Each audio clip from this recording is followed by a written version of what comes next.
Assalamualaikum warahmatullahi wabarakatuh. Perkenalkan, nama saya Hilda Afida Yulia Putri dari kelas 5B Pendidikan Biologi UIN Sunan Gunung Jati Bandung. Pada video kali ini saya akan memaparkan teori tentang lipid. Yang akan saya bahas, yang pertama yaitu struktur dan fungsi lipid, kemudian yang kedua sintesis asam lemak, dan yang terakhir yaitu metabolisme lipid. Untuk yang pertama, saya akan membahas tentang struktur dan fungsi lipid. Apa itu lipid? Lipid adalah segolongan senyawa yang tidak larut dalam air. Akan tetapi, lipid larut dalam larutan nonpolar seperti alkohol, benzen, dan ether. Kemudian, lipid terbagi menjadi 3 macam. Yang pertama yaitu TAG atau triagliserida atau biasa disebut dengan kolesterol. Yang kedua fosfolipid, dan yang ketiga adalah steroid. Fungsi lipid berdasarkan sumbernya ada 2. Yang pertama yaitu lipid nabati, yang kedua lipid hewani. Lipid nabati merupakan lipid yang dikandung oleh tumbuh-tumbuhan. Contohnya yaitu pada alpukat, pada durian, dan pada buah-buahan yang lainnya. Pada lipid nabati memiliki sifat yang tidak jenuh. Selanjutnya, lipid hewani. Lipid hewani merupakan lipid yang dikandung oleh hewan seperti telur, daging, ikan, dan lain-lain. Lipid hewani bersifat jenuh.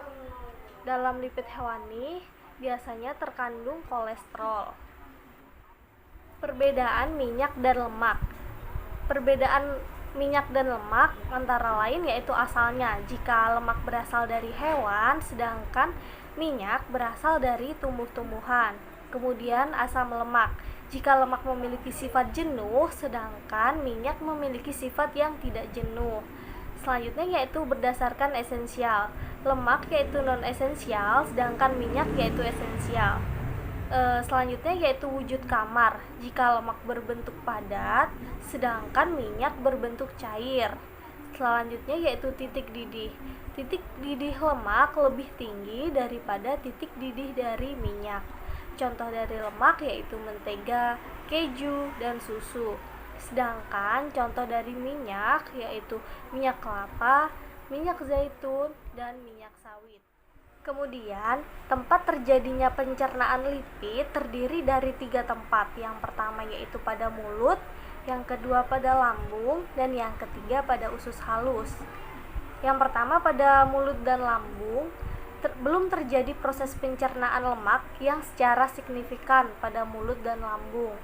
Akan tetapi, enzim lingual yang dihasilkan pada kelenjar ludah di bawah lidah memasuki lambung atau biasa disebut enzim lipase yang memiliki fungsi untuk meminimalkan ukuran lemak. Kemudian dalam esofagus, lemak pun hanya lewat sepintas. Selanjutnya yaitu pada usus halus, pencernaan lemak pun terjadi secara utama atau tempat utama pencernaan lemak yaitu berada di usus halus. Proses pencernaan tentunya selalu melibatkan air, seperti yang diketahui secara umum bahwa lemak sukar bercampur dengan air. Maka dari itu perlu proses untuk emulsi lemak terlebih dahulu sehingga lemak dapat dicerna. Struktur lipid. Berdasarkan struktur kimianya, lipid merupakan ester gliserida dengan jumlah atom lebih dari 10 yang terbentuk dari reaksi esterifikasi antara asam lemak dan gliserol. Selain itu, ester gliserida membentuk lemak dan minyak. Struktur asam lemak dan gliserol pada senyawa lipid dapat digambarkan sebagai berikut. Yang kedua, berdasarkan struktur trigliserida, lipid dibagi menjadi 2 jenis, yaitu lemak dan minyak. Lemak dan minyak tergolong senyawa trigliserida atau triagliserol, yang berarti senyawa yang memiliki 3 gliserol. Pada gambar yang tertera, R1 atau R2 atau R3 yang dimaksudkan adalah rantai hidrokarbon dengan jumlah atom karbon dari 3 sampai 23. Lemak yang terbentuk dari asam karboksilat sejenis R1 sama dengan R2 sama dengan R3 disebut dengan lemak sederhana. Jika terbentuk dari 2 atau 3 jenis asam karboksilat disebut dengan campuran. Digesti, mobilisasi, dan transport lemak. Lemak atau triagliserol yang masuk ke tubuh akan dicerna dalam usus halus. Garam-garam empedu yang dikeluarkan oleh kantung empedu terlebih dahulu akan mengemulsi lemak sehingga membentuk misel.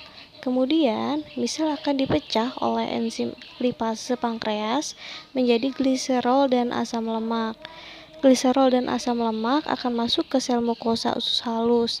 Pada sel mukosa usus halus, terjadi sintesis kembali asam lemak dan gliserol menjadi lemak.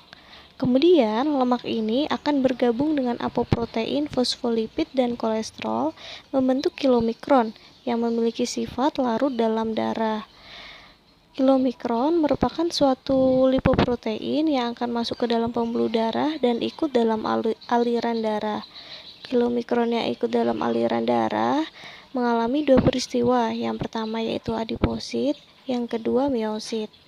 Adiposit kemudian disimpan menjadi lemak simpanan atau sebagai sumber energi cadangan, sedangkan miosit digunakan sebagai sumber energi utama.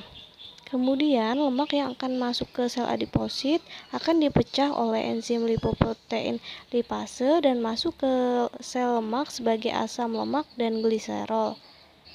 Asam lemak yang masuk ke dalam sel otot atau miosit tidak dapat langsung mengalami beta oksidasi karena tidak dapat menembus membran dalam mitokondria.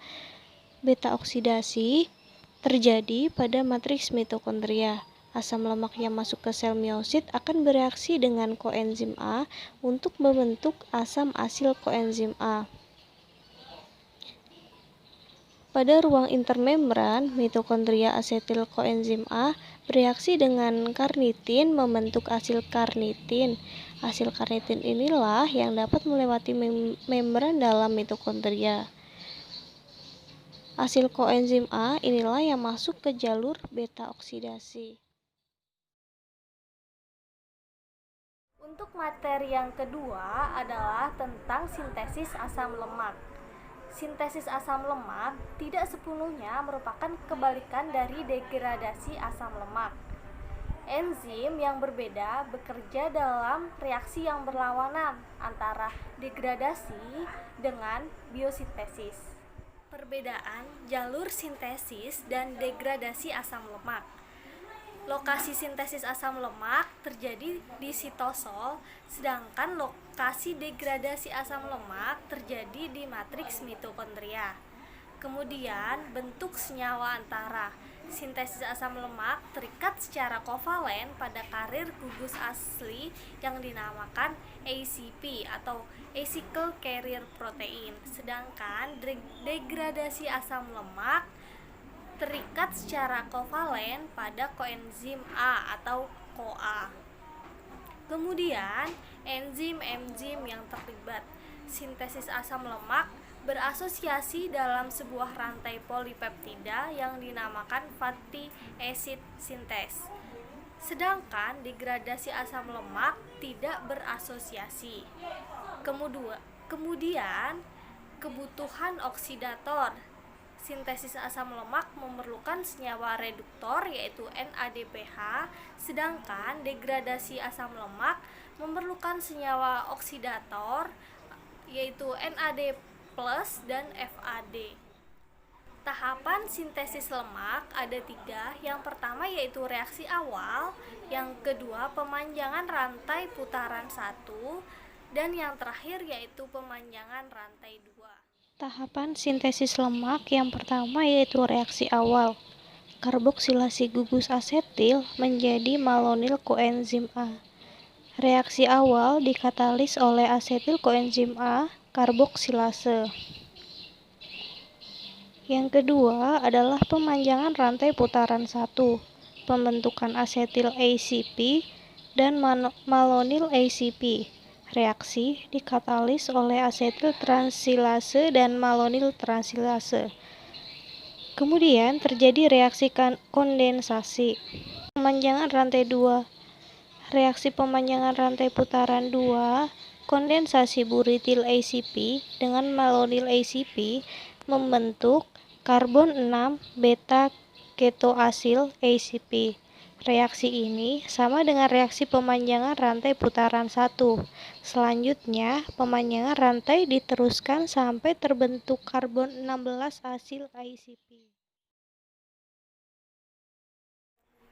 Untuk materi yang terakhir yaitu tentang metabolisme lipid, proses pemakaian asam lemak sebagai bahan bakar. Yang pertama yaitu mobilisasi triagliserol, yang kedua aktivasi dan transportasi asam lemak, dan yang terakhir yaitu pemecahan asam lemak menjadi asetil-CoA atau beta oksidasi. Mobilisasi asam lemak. Hidrolisis triagliserol menjadi asam lemak dan gliserol di dalam sel lemak. Pelepasan asam lemak dari sel lemak kemudian ditransport ke jaringan yang memerlukan energi. Aktivasi enzim lipase.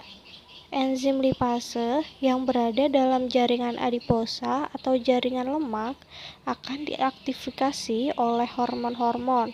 Di antaranya adalah epinefrin, norepinefrin, glukagon, dan adrenokortikotropik. Hormon-hormon tersebut merangsang reseptor 7-TM yang mengaktifasi adenilat siklase sehingga CAMP meningkat, yang akan mengaktifkan protein kinase A, selanjutnya mengaktifkan lipase dengan cara fosforilase. Metabolisme gliserol. Gliserol yang terbentuk pada lipolisis kemudian diabsorpsi atau diserap oleh liver, difosforilasi dan dioksidasi menjadi dihidroksiaseton fosfat dan diisomerisasi menjadi gliseraldehid 3-fosfat. Jadi, gliserol dapat diubah menjadi piruvat atau glukosa di hati. Reaksi beta oksidasi terdiri dari 4 macam. Yang pertama yaitu dehidrogenasi, yang kedua hidrasi, yang ketiga dehidrogenasi, dan yang terakhir tiolisis. Dehidrogenasi atau oksidasi berperan pada pembentukan rantai ganda antara atom C2 sampai atom C3. Mempunyai akseptor hidrogen FAD+ antara asam lemak yang berbeda panjangnya sama dengan beda enzimnya. Untuk proses yang kedua yaitu hidrasi, mengkatalisis hidrasi trans-enoil koenzim A, penambahan gugus hidroksi pada karbon nomor 3, enzim bersifat stereospesifik menghasilkan 3L hidroksi koenzim A. Langkah yang ketiga adalah dehidrogenasi atau oksidasi, mengkatalisis oksidasi OH pada karbon nomor 3 atau karbon beta menjadi keton. Akseptor elektronnya yaitu NAD+. Dan untuk langkah yang terakhir adalah tiolisis. Beta ketiolase mengkatalisis pemecahan ikatan tioester. Asetil koenzim A dilepas dan tersisa asil lemak koenzim A yang terhubung dengan tiosistein ikatan tioester. Tiol HS koenzim A menggantikan sistein tiol menghasilkan asil lemak koenzim A dengan cara pemendekan 2 karbon. Sekian video penjelasan lipid dari saya. Wassalamualaikum warahmatullahi wabarakatuh.